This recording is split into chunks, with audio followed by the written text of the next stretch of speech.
You notice, like, as I was turning it out, it wasn't getting any better, right? All I'm doing is over-fueling now. So we want the first point of the highest vacuum. Hey guys, ScannerDanner here in the sunny state of Florida.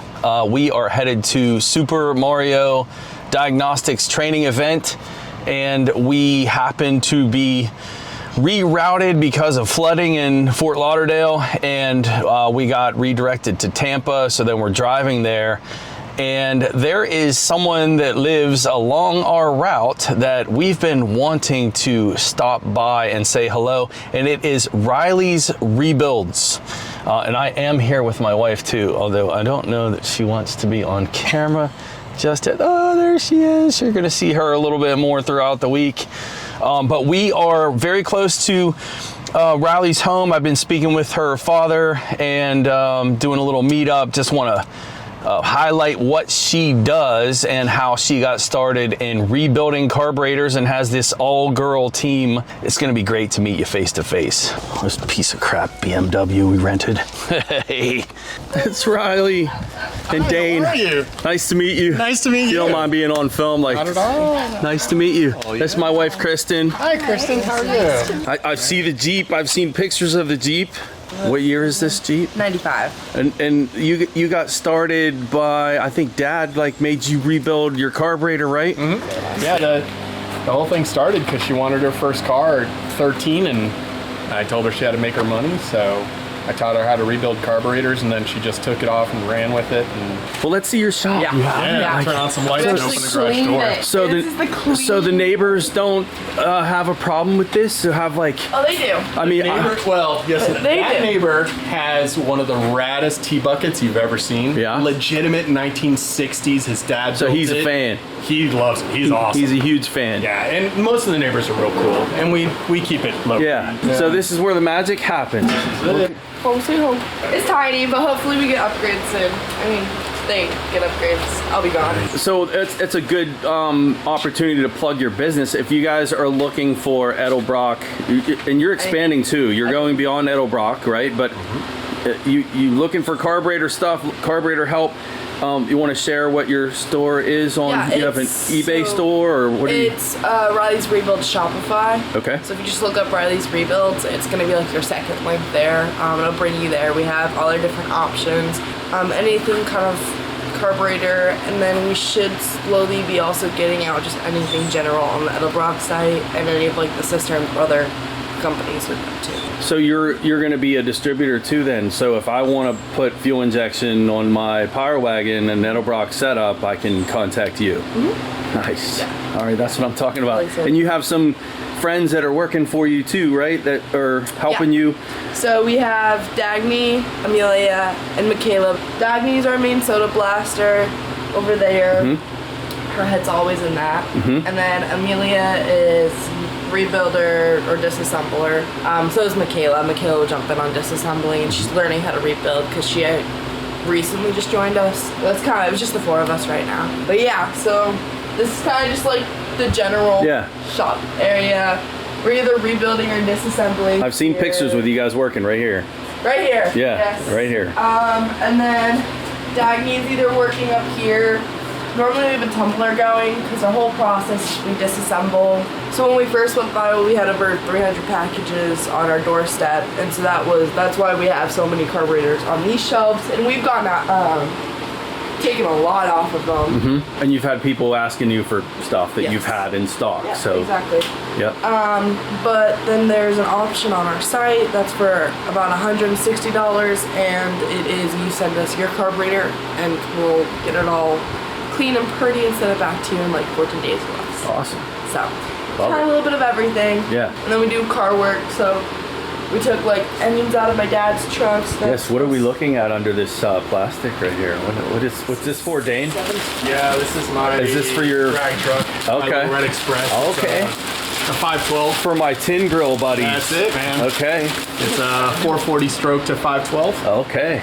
And that's the new Edelbrock VRS race carburetor. You should sell me this. Oh, that thing is fantastic. We'll drop it in my Power Wagon. You got a 440 in it now? I have a 413 in it right now. Well, that will fit fine. It's the same RB motor. Yeah. So you built this or you did? Yeah. That's awesome. Yeah, projects. Okay. It's all about YouTube. Yeah. You can learn anything on YouTube. Yeah, for sure. Yeah, Isn't that the truth? Yeah, you're supposed to be at school today.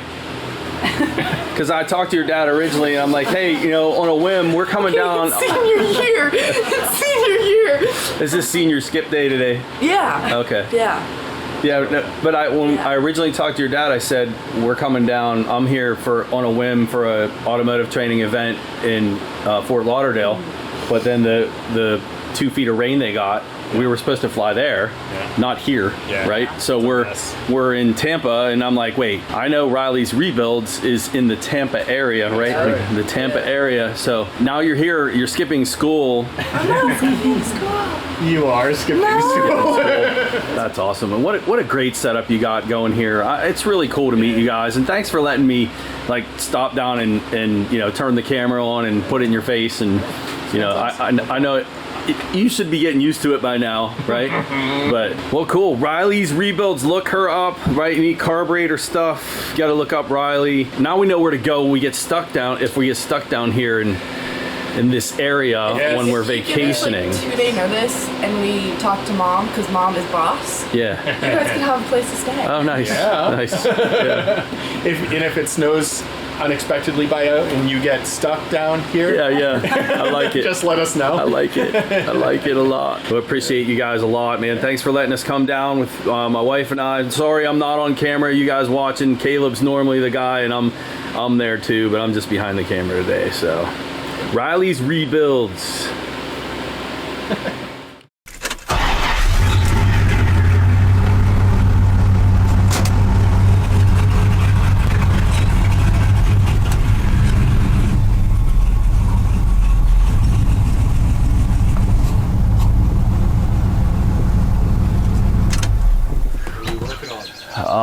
413 wedge with a 750 CFM carburetor on it. It's too much carburetor. It actually was jetted down, and it's still too much carburetor.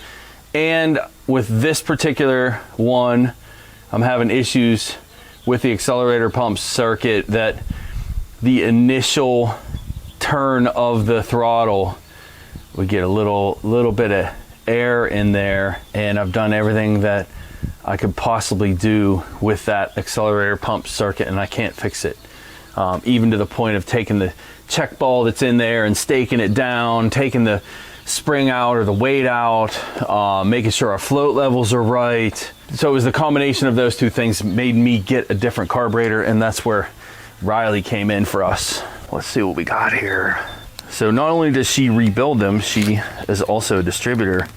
And when you look at prices online, like her price is the same as some of the main Edelbrock sites. So, giving Riley our business is awesome.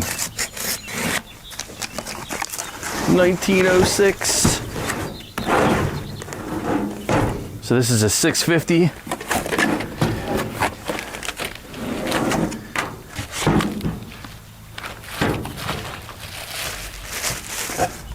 Yeah, using E85 fuel will void your warranty. Alcohol and carburetors do not get along very well at all. This has a spread bore, smaller primaries, bigger secondaries. We'll see how she does on the 413.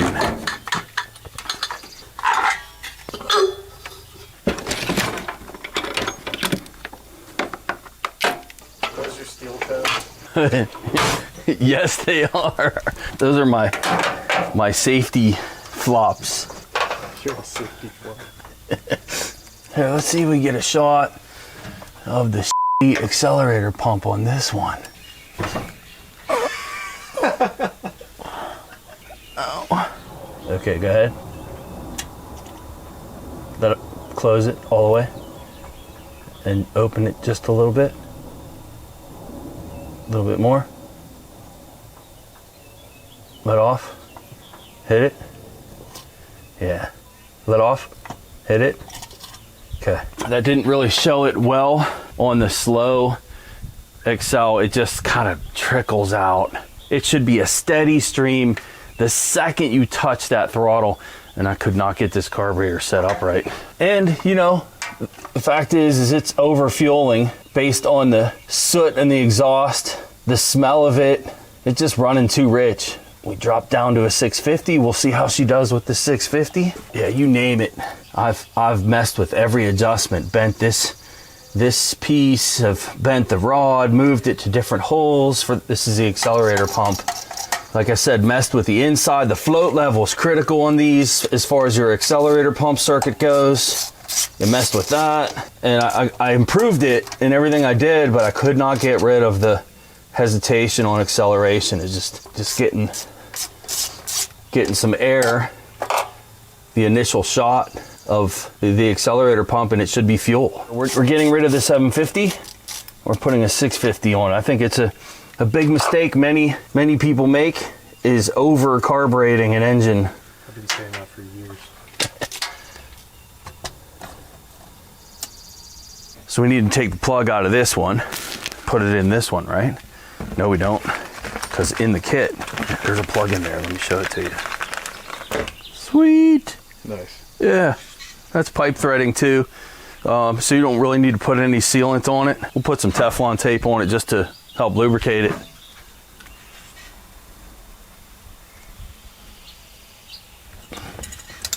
Sweet.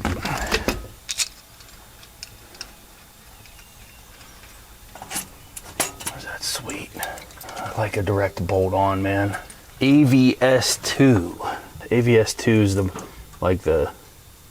line. This is it was on the box, 1906, I think it said. And I said it's a spread bore, has smaller primaries, which will help the low speed driving, you know, when we're not opened up all the way. The other one's a square bore. See the bottom of this? See how they're all the same? Mm-hmm.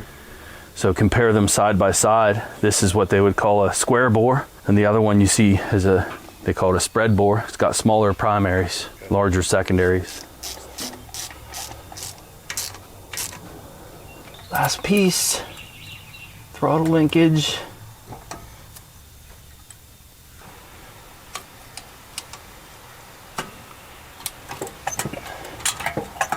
Now this carburetor is empty of fuel. So unlike fuel injection, Caleb, when you first turn the key on, the pump runs. This is a mechanical pump, so I have to crank it over to fill up the bowl in the carburetor before it will actually start. And then once we get it warmed up, once the choke opens all the way, then we're going to set our mixture screws here and here, and I'll show you how to do that. It's going to crank for a while.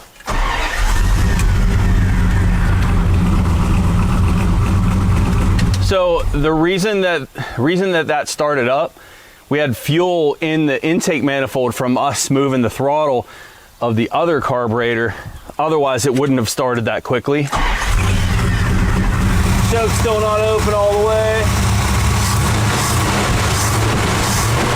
Checking the ports. This should be a ported vacuum source. Here's how you can tell. Plug your vacuum gauge on. It's at 0. Open the throttle. Vacuum increases. That's for my distributor. And then so that's called a ported vacuum source. This one's intake vacuum going to my HVAC system. You can hear the whistle. And you're gonna see, I plug this gauge, see we got vacuum without me even touching the throttle. When you open the throttle, vacuum's gonna drop. So it's exactly opposite. We use that for setting the carb up. And what we wanna do is we find the first point of our highest vacuum on each. Let me get these preset, hold on. I'm gonna preset these. So I'm gonna wind them in all the way. And then I'll come out just one full turn to start with on each. Half. One, start that back up. And we want the choke all the way open. Ideally, you want the engine warm. All right, so what we want to do, we want the first point of the highest vacuum, okay? So I'm gonna turn this in. All right, see how the vacuum's dropping, RPM's dropping? First point of the highest vacuum, so let's get back up a little bit. We'll gauge it. Yeah, it's like about 16 is the highest I saw. But you notice, like, as I was turning it out, it wasn't getting any better, right? All I'm doing is over-fueling now. So we want the first point of the highest vacuum. First point. It's actually even higher there. It's like 17 almost. I'm going slow from this point. Just small changes. I like an RPM gauge better, but it's about right there. So we're about 16 and a half, almost 17. Now if I go more, I'm just gonna go a quarter turn more, watch. See, it didn't really change. Yeah. So what am I doing now? I'm over-fueling. Yeah. You get to a point of over-fueling, it will drop again, but look, no change again. That's a full half turn. Yeah. It's not any different. So you see how I go in from here, see the vacuum's dropping, yeah. RPM's dropping. It was like right in here, 12 o'clock. We'll go 11 o'clock. About right there. And we'll come back and do that one again, depending on how this one is.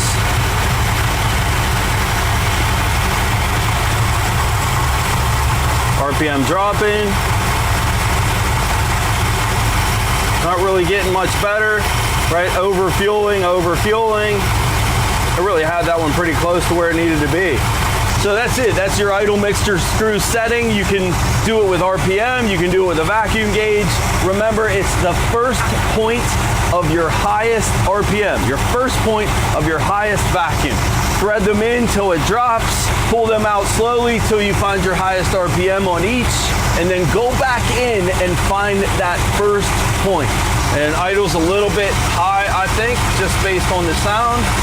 So we'll back that down just a bit. Go with that. Something else to consider is if your RPM's real high when you're setting this, and then you have to reset your curb idle screw, you want to redo your mixture screws again, because your throttle's open. You start pulling fuel in from a main metering port with your throttle open too much, RPM too high, and that can affect things. So set your RPM. Say it's 700. If you start adjusting screws and you get up to like 1500, back your throttle screw out, start over again, right? Lower your RPM, start over again. It's the same process. Some of you are wondering, wow, 650, maybe that's not enough carburetor for this 413. This cam that's in this 413, it's nothing special. Maybe one step up. You saw my vacuum levels are like 16, 17 to 21's normal engine vacuum with a stock cam. So this isn't a radical cam. These aren't, not a whole lot, I believe, was done to this engine. 750 was too much for it. All right, let's go for a ride.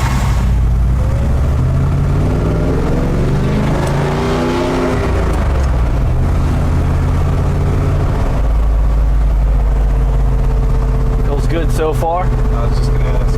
Yeah, like I don't feel the hesitation on Excel, which is the main thing, but it would get worse the warmer it got, I think. Now, what would have been ideal is for me to have installed a wideband oxygen sensor in this, because you can, and they sell setups, and then I could have showed you guys air-fuel ratios before and after, and yeah, I just didn't want to go through all that.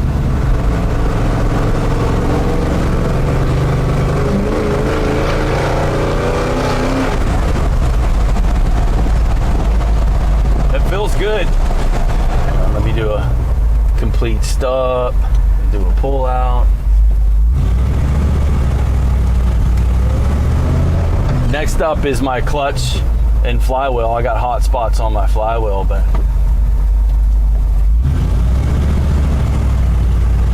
yeah. Riley's Rebuilds. Give her a call. Very happy with this 650 so far.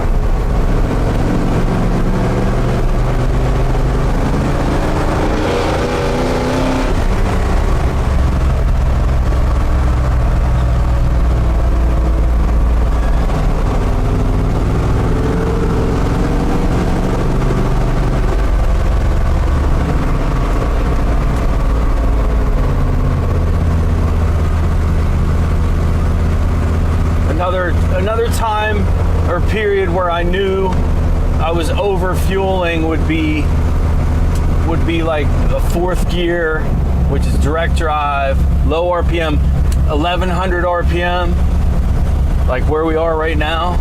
It would surge like just real bad, like too much fuel from the main metering port. Like I couldn't really drive it at this low of an RPM, which is about 1100 in fourth gear with that other carb. You could smell it too. It was just too much fuel. Now I could have played with that carb more and jetted it down some, but given the accelerator pump issues I was having with that carb, I was done with it. I had that carb apart like 6 times trying to fix that. Yeah.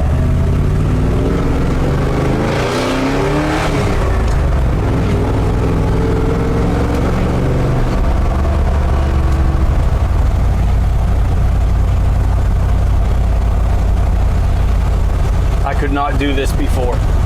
Fourth gear, pull this hill at low RPM. Couldn't do it.